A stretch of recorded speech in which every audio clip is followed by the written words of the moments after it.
ever notice how that tech your grandparents loved, the one that used to crackle with static? Well, it's somehow cooler than ever now. We're diving into how radio, it's so much more than we used to think it was, thanks to things like podcasting and digital Yeah, platforms. it's really mind-boggling. Like, radio has become this catch-all term for all these audio experiences, right? Right. And for this deep dive, we've got excerpts from an academic book chapter all about sound documentaries. It's like they hit rewind and fast forward on radio at the same time. It's pretty fascinating how these in-depth audio stories have evolved. Yeah, and the chapter, it starts by taking us way back, back to radio's early days and how much of radio we've probably lost, just because recording technology wasn't what it is today. It's crazy to think about all those voices just gone, like whispers. Yeah, it's like trying to study a dream, it's just gone. But then, boom, the late 1990s happened, digital technology arrives, and all of a sudden, boom, radio can be saved, it can be replayed, and it can even be enhanced with visuals and all this extra information. And that's where podcasting enters the scene. Like 2004, bam, podcasting just blows the doors wide open on what radio could be. Like anyone with a mic and a story could be a broadcaster, which led to this explosion of audio content. It really is like the Wild West out there, You've got true crime, comedy, people just sharing their deepest thoughts. It's really amazing. But this chapter really digs into something specific, the sound documentary. And get this, they've been around way longer than most people realize. Oh, absolutely. Yeah, the chapter mentions these early attempts to capture reality. Back in the 1930s, like stuff by the BBC and WNYC. Imagine, like, trying to do that with a limited recording equipment back then. I know. It must have been like trying to record a hurricane with a tin can and some string or something. Exactly. But even back then, there was this tension between capturing, like raw reality and then adding, dramatizations and stuff. The chapter mentions this show, The March of Time. It was hugely popular, even though they'd like recreate events with actors and stuff. So it kind of makes you wonder, like, were listeners back then just as fascinated by the blurring of fact and fiction as we are today? That's a fantastic point. It seems like that desire for a good story, even if it's embellished a little bit, it seems like that's a constant in history, right? And the chapter even talks about how similar techniques were used, back during World War II in radio programs, just to boost morale and stuff. And of course, we can't forget the legendary Norman Corwin with his incredible radio features like "We Hold These Truths" and "On a Note of Triumph." Those are like masterclasses in weaving together fact and emotion. Yeah, Corwin's work is phenomenal. But, as the chapter explains, the real turning point for sound documentaries, it came after World War II with magnetic tape recording. Suddenly capturing that authentic sound, like out in the field, it became so much easier. Exactly. That shift in technology, it allowed for like a less dramatized approach, right? More factual documentaries. Like the stories, they could finally speak for themselves, They didn't need as much embellishment. Yeah, it sounds like a huge leap forward. But, and this is sad, the chapter points this out, the sound documentary's golden age, it was actually pretty short-lived. Like, as TV rose in the 1960s, those audio stories, they kind of got pushed to the margins. It's almost like they were forgotten for a while. Isn't that ironic, considering we're seeing this massive resurgence today, through podcasting? The chapter traces that resurgence back to public radio in the 90s, with shows like This American Life and Radiolab leading the way. They brought fresh approaches to storytelling and sound design, so documentaries felt modern and engaging again. And then, bam, digital radio and podcasting just explode. In the late 90s and early 2000s, suddenly there's this thing called reality radio.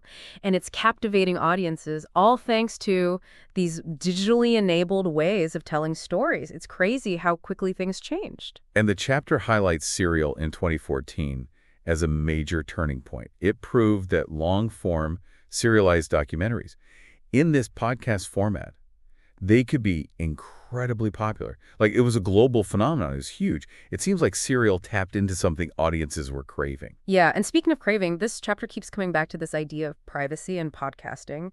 It argues that podcasting creates this sense of intimacy that traditional broadcast radio, it couldn't really achieve. Do you think that's what drew people to shows like Serial? I think you're right. I think you're onto something there. It's like podcasting. It unlocked this door to personal stories. It lets us explore these topics and emotions in ways that were maybe too taboo or too niche for traditional broadcast radio. It's like the difference between, giving a speech to a huge crowd versus sharing a secret with a close friend. There's a different level of trust there and vulnerability involved. But this isn't just about sharing those personal stories, though, right? The chapter also talks about how podcasting has blurred the lines between the personal and the political. Absolutely. The chapter uses this term public privacy to describe how these personal stories can shed light on larger societal issues. It's like listening to someone's confession, and you suddenly realize, whoa, their experience speaks to something so much bigger than themselves. That's a great way to put it. And you know what's really interesting? The chapter points to the rise of true crime podcasts as like a perfect example of this public privacy phenomenon. Shows like Serial, In the Dark, and Criminal. They're not just about solving crimes, are they? Not at all. It's about digging into systemic injustices. It's about giving a voice to those who have been marginalized or, ignored by the system. It's like podcasting has given us this new way to investigate and understand complex social issues through this lens of personal stories. It's so compelling how these podcasts manage to be both, deeply personal and incredibly impactful in terms of raising awareness. And it seems like this approach isn't just limited to true crime. The chapter also talks about Uncivil, which uses podcasting to completely reframe our understanding of the Civil War. Yeah, Uncivil is a brilliant example of how podcasting can unearth hidden histories and challenge, those dominant narratives we've been taught. By centering the voices and experiences of African Americans, it forces us to confront a version of history that's often been silenced or, overlooked. And it's not just about, presenting a different set of facts. Uncivil uses that intimacy of podcasting to create like a truly immersive experience. You feel like you're right there with the people who lived through these crazy times. That reminds me of that Peabody Award-winning episode, The Raid. It was so powerful hearing those Black voices, like reclaiming their own history. It wasn't just about, facts and dates. It was about those emotions, And the struggles, and their resilience. It really challenged, those traditional narratives we've been taught about the Civil War, those traditional, often whitewashed narratives. that episode is like a masterclass in sound. It transports the listener. And the chapter says this is where podcasting's privacy. It really shines. It allows for like more direct engagement with these sensitive historical topics. It's like podcasting creates a space where those untold stories can finally be heard without having to compete with, those louder, more established narratives. It's a really powerful tool for reclaiming history. Exactly. And this power, it's not limited to historical narrative. The chapter also highlights these two like incredibly moving documentaries, first-person documentaries, Maria and A Life Sentence. And they use podcasting's intimacy to share these deeply personal experiences. Oh, yeah, I remember those. Maria was really impactful. The host, Maria Karimji, she uses her own story of female genital mutilation to, shed light on this practice that's so often, shrouded in silence and shame. I was amazed by her bravery in sharing something so personal and traumatic. Her vulnerability is breathtaking. And the chapter praises her use of sound design to create this intimate, almost confessional space for the listener. You feel like you're right there with her. You're sharing in her pain and her journey toward healing. It's like she's inviting us to step into her shoes, and experience the world through her eyes. It's a powerful reminder of how empathy can be fostered through audio. And A Life Sentence. It takes a different approach, but it's equally powerful. We hear from Samantha Brown, the host, and she's investigating her mother's rape and the subsequent legal battles. It's a harrowing story, but it's also so much more than just a personal account of trauma. Right? The personal being political, in such a profound way. And as Samantha, unravels her mother's story, she also exposes the systemic flaws in the justice system, raising these questions about, how we deal with sexual assault and how we support survivors. It's a perfect example of how podcasting allows creators to weave together personal narratives Mm-hmm. and social commentary. The intimacy of the medium, it draws you in, making you feel deeply connected to the story. And then, bam, you're suddenly confronted with these larger systemic issues. It's like a 1-2 punch. Yeah, I think that's what makes this public privacy concept so fascinating. It's like podcasting has found this sweet spot between, sharing these intimate stories and sparking these broader conversations about these important issues. Exactly. And the chapter says this innovation in storytelling, it wasn't just a random thing, right? It traces the roots of podcasting back to public radio. Specifically, organizations like PRX, Transom.org, and Radiotopia. They played a huge role in, shaping the landscape of audio storytelling. It's almost as if public radio, laid the groundwork, like they experimented with all these new formats and approaches. That paved the way for podcasting's boom. Absolutely. PRX, with its open source model, was crucial in empowering independent producers and fostering collaborations. It's no coincidence that so many groundbreaking podcasts, like This American Life, Criminal, and The Heart, all have ties to PRX. They've been at the forefront of this for years. And Transom.org has played a similar role, nurturing new talent, pushing the boundaries of what's possible with audio. It's crazy to think their website won a Peabody Award back in 2003. That's how early they were recognizing, the potential of online audio content. And then there's Radiotopia, which was born out of public radio and has become this amazing platform for independent podcasters. They've consistently championed diverse voices and, innovative approaches to storytelling. They've really helped shape the podcasting landscape. It's inspiring to see how these organizations have nurtured and supported the evolution of audio storytelling. But this resurgence, it isn't just about documentaries, is it? The chapter also talks about how podcasting has given new life to other audio genres like radio drama and spoken word poetry. Oh, absolutely. Podcasting has opened up a whole new world for these art forms that were often, relegated to niche audiences in the past. Think about the explosion of original audio dramas. Podcasts designed for kids. Full cast audiobooks. They're like listening to blockbuster movies. It's really incredible how podcasting has made these genres more accessible and engaging for wider audiences. It's like we're rediscovering the magic of audio in all its forms. And even spoken word poetry, a form that was arguably fading from mainstream attention. It's found a new platform and a new audience through podcasting. The chapter mentions Have You Heard George's Podcast? As a prime example, George the Poet blends poetry, music, and social commentary in such a powerful way. It's amazing how podcasting has become this melting pot of genres and styles all converging online. It's like the definition of radio itself. It's expanding and evolving right in front of us. We're not limited by, those constraints of traditional broadcasting anymore.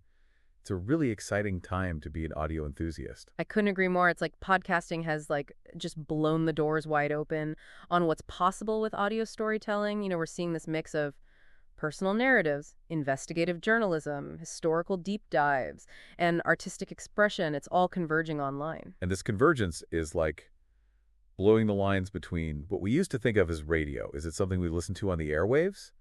Or is it something we download and experience on our own terms? It's something to think about. It's like we've entered this new era of audio where the possibilities are endless. And the chapter kind of suggests that this is just the beginning. As technology evolves, who knows what new forms of audio storytelling are going to emerge. It's both exciting and a little mind-boggling. It really is. But I think one thing's for sure, the power of audio to connect us and inform us and move us, it's as strong as ever. Whether it's a personal story whispered in our ears or a grand historical narrative that unfolds over many episodes, audio has this unique ability to transport us and make us feel things deeply. Absolutely. Audio has this direct line through our emotions. And in a world that's so dominated by, visual stuff, it's refreshing to experience the power of sound to, captivate our imaginations and spark these conversations. And the chapter really emphasizes this point. While traditional radio is still a vital part of the audio landscape, digital technology and podcasting have undeniably expanded the definition of radio and how we, engage with audio. Yeah, it's like radio has finally come into its own, embracing its full potential as a medium for, intimate storytelling and public impact. And podcasting, with its ability to blend the personal and the political, it's really at the forefront of this evolution. It's fascinating, isn't it? We started with this simple question about, the evolution of radio, and now we're talking about all these profound ideas about intimacy and privacy and the power of personal narratives to shape how we understand the world. We've gone from, listening to stories around a campfire to having them whispered directly into our ears, right? Yeah. And that shift in intimacy, like it brings up a whole new set of questions and challenges. Absolutely. And the chapter, it doesn't shy away from those challenges. It really gets into how podcasting, with this focus on, personal narratives and this public privacy, it forces us to, like, rethink how we approach truth and objectivity. It makes you wonder when those lines between the personal and the political, when they become so blurry, how do we as listeners even navigate that? How do we make sure we're not, just getting swept away by a good story? How do we make sure we're actually thinking critically about the information? Yeah, that's the question, isn't it? And I think it's something we all need to be more aware of as we listen to, more and more audio content. It's easy to get caught up in the emotion, the intimacy. But we got to remember, even personal stories, they're told from a particular perspective. There are biases there and limitations. It's like, we got to be detectives, we got to listen for clues, weigh the evidence, and be willing to question our own assumptions. And maybe that's where the power of this public privacy concept really lies, It invites us to engage with stories on a deeper level, consider multiple perspectives, and acknowledge that, Truth can be really complex. Yeah, I think you nailed it. It's not about dismissing personal narratives. It's about recognizing. Every story is just one piece of a much larger puzzle. And as listeners, we got to piece those stories together ourselves. Consider the context and be those critical thinkers. It's like podcasting has given us this amazing toolkit for understanding the world, but we have to learn how to actually use those tools. Exactly. We need to be like active listeners, engaged citizens, and, discerning about what we're taking in. And I think the best podcasts, the ones that really embrace this whole public privacy thing, they encourage that, right? That active listening. They don't shy away from, the tough questions, the uncomfortable truths. They invite us to wrestle with these issues and, form our own opinions. It strikes me this whole evolution of radio, it reflects a larger shift in our culture. We're moving away from this top-down model of information, where a few gatekeepers control everything.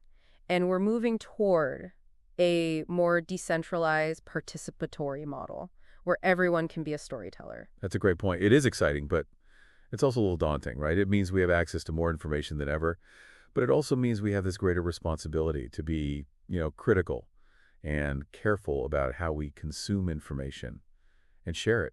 This whole deep dive has really made me appreciate the power of audio to connect us, to challenge us and inspire us. It's a medium that's always evolving, it's pushing boundaries, and it's finding new ways to tell stories and, explore what it means to be human. Yeah, it's been amazing exploring this evolution with you. And I think the most exciting thing is that we're still early in this audio renaissance. Who knows what's next? What new innovations and creative breakthroughs are coming? I can't wait to find out. I was blown away by, Maria Karimji's story in Maria and how she used her own experience to shed light on, such a sensitive and often silenced issue. It's amazing, Podcasting can give a voice to those who don't have one. What resonated most with you? It's hard to choose. But a life sentence, it really stayed with me, the way Samantha Brown, interweaves her mother's story with those larger questions of justice and systemic flaws. It's both, heartbreaking and thought-provoking. It makes you wonder, what other stories are out there waiting to be heard? And what does it mean, for our understanding of truth and history when these personal narratives challenge, those dominant narratives we've been taught? That's something I'll be thinking about for a while. A fate.